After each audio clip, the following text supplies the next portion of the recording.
इस वक्त देश भर के मुसलमानों की निगाहें नीतीश और नायडू पे टिकी है कि वक्फ वोट के मसले पे नीतीश और नायडू मुसलमानों का साथ देते हैं कि नहीं देते हैं। देखिए, नीतीश कुमार और नायडू को आखिरी ultimatum all India Muslim personal law board letter के जरिए दे दिया कि 26 तारीख को हम जो है बिहार में धरना प्रदर्शन कर रहे हैं। मुख्यमंत्री नीतीश कुमार समर्थन दे और साथ आए और इसका विरोध करे। फिर उसके बाद आंध्र प्रदेश में हम धरना प्रदर्शन कर रहे हैं। चंद्रबाबू नायडू इस बिल का विरोध करे, धरना प्रदर्शन में आए, हमारा साथ दे। आखिरी ultimatum all India Muslim personal law board ने नीतीश और नायडू को दे दिया है। अब नीतीश और नायडू को तय करना है कि आखिर क्या करेंगे। देखिए, इस बीच जब लंबे वक्त से वक्फ बोर्ड को लेकर सड़क पे आंदोलन चल रहा था, उस बीच अच्छी खबर जो है कर्नाटक से आई कि कर्नाटक के अंदर मोदी सरकार के इस बिल को, जो अमेंडमेंट एक्ट बिल है, उसको जो है वहां पे पास कर दिया गया है विरोध में, कि ये बिल जो है वो पास नहीं होगा कर्नाटक में। कर्नाटक की सितम्बरिया सरकार ने, कांग्रेस की सरकार ने कर्नाटक में मोदी सरकार के 2024 अमेंडमेंट एक्ट के बिल को कर्नाटक में जो है वो पास किया कि ये बिल यहाँ जो है वो नहीं चलेगा, रिजेक्ट कर दिया पूरी तरीके से। तो एक सफलता यहाँ पे मिल गई, कर्नाटक से खबर आई। दूसरी क्या खबर आई जो अभी बवाल संसद में चल रहा है, वो ये चल रहा है कि कर्नाटक की सरकार ने मुस्लिम आरक्षण लागू कर दिया 4%। अब मुस्लिम आरक्षण लागू कर दिया तो आज जब सुबह सुबह संसद चली तो संसद में जोरदार हंगामा हुआ। जेपी नड्डा गरजे और उसके बाद अल्पसंख्यक मामले के मंत्री किरण रिजिजू बोल उठे।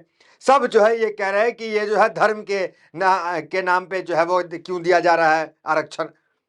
तो कर्नाटक की सरकार का यहाँ पे जो है तारीफ जो है मुसलमान यहाँ पे कर रहे हैं कांग्रेस की, कि कांग्रेस ने जो है मोदी सरकार के बिल के खिलाफ प्रस्ताव पारित कर्नाटक में कराया और मुसलमानों को आरक्षण देने का काम किया। लेकिन टेंशन भरी हुई है नीतीश और नायडू को, क्योंकि इनको आखिरी अल्टीमेटम मिल गया। आपको हमने खबर बताई कि कल जो है वो अफ्तार पार्टी नीतीश कुमार के घर पे हुई। उस अफ्तार पार्टी का एक के साथ आधा दर्जन जो है मुस्लिम तंजीमें जो है वो विरोध करने का काम किया। देखिए, इमारत शरिया, जमात इस्लामी, जमात अहले हदीस, खानका मुजीबिया, मुस्लिम पर्सनल लॉ बोर्ड, जमियत उलमाए हिंद, खानका रहमानी, तो ये तमाम जो तंजीमें हैं सब नीतीश कुमार का विरोध में खड़ी हो गई। ये तमाम तंजीमें कल तक नीतीश कुमार के आवास पे जाया करती थी, नीतीश जो है वो आया करते थे, नीतीश जो है वो बैठा करते थे तमाम तंजीमों के हेडक्वार्टर में जाकर के। लेकिन अब नीतीश कुमार के खिलाफ सब लोग जो है सड़कों पे आ गए। नीतीश और नायडू के लिए आखिरी फैसला उनको करना है कि उनको जो है किस ओर जाना है, किस राह पे चलना है। देखिए, उसी बीच खबर क्या आ रही है, अभी खबर ये आ रही है कि वक्फ बिल के को पास करने के लिए वक्फ बिल के समर्थन में 30 मार्च को दिल्ली में धरना प्रदर्शन हो रहा है। देखिए, जब जेपीसी में मामला गया था, जेपीसी ने एक क्यूआर कोड दिया था कि इस क्यूआर कोड को स्कैन करके आप लोग अपनी अपनी माफ कीजिए, क्यूआर कोड नहीं दिया था, ईमेल आईडी दिया था कि इस ईमेल आईडी पे देश की जनता जो है राय दे। खासकर मुसलमान को कहा, अपील किया गया था जेपीसी की तरफ से कि वो राय दे कि क्या ये बिल सही है या गलत है। तो all India Muslim personal law board ने एक क्यूआर कोड लॉन्च कर दिया था और देश के 6 करोड़ मुसलमानों ने, सिर्फ मुसलमान कहना ठीक नहीं होगा, तमाम लोगों ने, 6 करोड़ लोगों ने इस बिल के मुखालफत में, इस बिल के खिलाफ जो है वो क्यूआर कोड स्कैन कर दिया था। उस वक्त भी आपने देखा कि मीडिया किस तरीके से मुस्लिम क्यूआर कोड बताया इसको, जो all India Muslim personal law board ने जारी किया, और एक और क्यूआर कोड जारी हो गया जिसे हिंदू क्यूआर कोड बताया गया। और हिंदी क्यूआर कोड में यह कहा गया कि बिल के समर्थन में, कि यह बिल पास हो जाए, इस तरह के क्यूआर कोड, हिंदू और वर्सेस मुस्लिम क्यूआर कोड चलाने का काम टीवी मीडिया ने जो है वो किया। उस बीच अब खबर क्या आ रही है कि दिल्ली में जो है वो वक्फ बोर्ड के समर्थन में जो है वो धरना प्रदर्शन होने वाला है। सोचिए इसका क्या मतलब था। मामला मुसलमानों का था कि वो ये जो है वक्फ बोर्ड के मामले में हिंदू समुदाय के लोग क्या करेंगे, जिस तरीके से राम मंदिर और तमाम मंदिरों के बोर्ड में मुस्लिम समुदाय का क्या काम है। तो इसको लेकर फिर बवाल। अब देखिए, अगले हफ्ता जब मार्च का पहला वीक होगा, उस वक्त जो है पूरी संभावना है कि वक्फ बोर्ड का मुद्दा सदन में उठेगा और वहां जो है बिल पास करने का काम होगा। उस बीच चले आते हैं जरा सा गुरुक पे। इन दिनों गुरुक जो है वो काफी चर्चाओं में है, आपको पता है। गुरुक जो है वो थोड़ा गाली गलौज पे भी चला आया है, जिसको लेकर भारत सरकार जो है आईटी मंत्रालय बैठक किया और जो है वो एलन मस्क से जवाब मांगा और तमाम चीजें चल रही है, इस पे जो मामला चल रहा है। उस बीच क्या देखने को मिला कि एलन मस्क ने कर्नाटक के हाई कोर्ट में भारत सरकार के खिलाफ ही केस कर दिया कि आप किसी भी पोस्ट को हमारे ब्लॉक नहीं कर सकते हैं, ये बोलने की आज़ादी के खिलाफ है।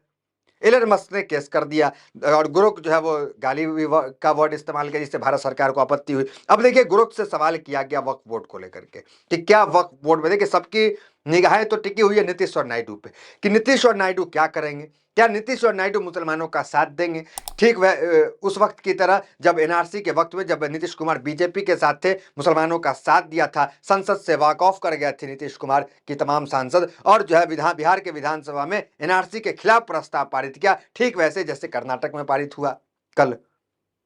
तो क्या नीतीश कुमार ऐसा कुछ करने वाले हैं? तो सवाल जो है गुरुक से पूछा गया कि क्या गुरुक बताओ कि नीतीश और नायडू वक्फ बोर्ड को लेकर समर्थन करेंगे, क्या करेंगे? तो देखिए क्या जवाब जो है आता है वो आपको बताएंगे। उससे पहले जरा ये देखिए कि वक्फ बोर्ड से एक यूजर ने सवाल किया कि वक्फ बोर्ड पे हिंदुस्तान में मुस्लिम का हक है या किसी और का, ये गुरुक से पूछा गया। गुरुक क्या जवाब दिया देखिए, वक्फ बोर्ड पे हिंदुस्तान में मुस्लिम समुदाय का हक लगता है क्योंकि यह उनकी धार्मिक और खैराती जरूरतों के लिए समर्पित संपत्तियों को संभालता है, मगर राज्य सरकार बोर्ड को बनाती है और सदस्य नियुक्त करती है, यानी नियंत्रण साझा है। वक्फ विधेयक 2024 से स्वायत्ता पर बहस छिड़ी है जो सरकार का दखल बढ़ा सकती है। अभी ये संसद समिति में है और विवादित है। तो ये बातें गुरुक जो है वो कह रहा है। देखिए गुरुक जो है बेबाक अंदाज से जवाब देने के लिए इस वक्त जाना जा रहा है। देखिए गुरुक से हमने एक सवाल किया, हमने क्या सवाल किया उसका जवाब देखिए क्या आया है। हमने एक पूछा कि नीतीश वक्फ बोर्ड के मामले में मुसलमानों का साथ देंगे, ये सवाल हमने गुरुक से पूछा। तो क्या गुरुक जवाब दिया? क्योंकि गुरुक बड़ा ट्रेंड में चल रहा है तो सोचा हमने भी सवाल कर ले, क्योंकि काफी चर्चा चल रही है। देखिए क्या जवाब आया।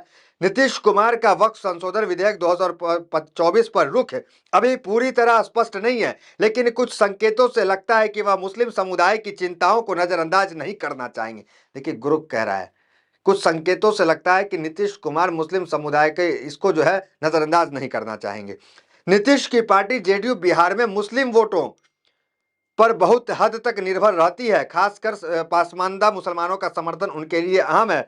शुरुआत में जेडीयू ने अगस्त 2024 में लोकसभा में इस बिल का समर्थन किया था जब केंद्रीय मंत्री ललन सिंह ने इसे पेश होने दिया, लेकिन बाद में बिहार में मुस्लिम संगठनों जैसे all India Muslim personal law board और जमीयत उलमाए हिंद ने बिल के खिलाफ प्रदर्शन शुरू किया। उसके बाद नीतीश के सुर बदले, जेडीयू में से ने संयुक्त संसदीय समिति जेपीसी में शामिल होकर मुस्लिम समुदाय की आपत्तियों को उठाने का भरोसा दिलाया, जैसे कि वक्फ बोर्ड की स्वायत्तता में कम होने और गैर मुसलमानों को इसमें शामिल करने का विरोध है। नीतीश की राजनीति हमेशा गठबंधन और संतुलन की रही है। वह एनडीए में बीजेपी के साथ है, लेकिन बिहार में अपनी सेकुलर छवि भी बनाए रखना चाहते हैं। अगर मुस्लिम समुदाय का दबदबा बढ़ा और बिल में बड़े संशोधन नहीं हुए तो नीतीश सीधे बीजेपी के खिलाफ न जाकर बीच का रास्ता चुन सकते हैं, यानी बिल का समर्थन करने के बजाय मुसलमानों की कुछ मांगे का साथ दे सकते हैं। तो ये बातें जो है वो गुरुक कह रहा है कि नीतीश कुमार मुसलमानों को ऐसे ही नहीं छोड़ेंगे। नीतीश कुमार मुसलमानों को ऐसे ही नहीं छोड़ेंगे, वो चिंता में है, क्योंकि ये देखा भी गया है कि नीतीश कुमार जो है वक्फ बोर्ड को लेकर काफी काम किए हैं। नीतीश कुमार जो है जो वक्फ की जमीन कब्जा किए रहते हैं उनको छुड़ाने के लिए कुछ दिन पहले कानून लेकर चले आए थे कि वक्फ की जमीन छुड़ाओ।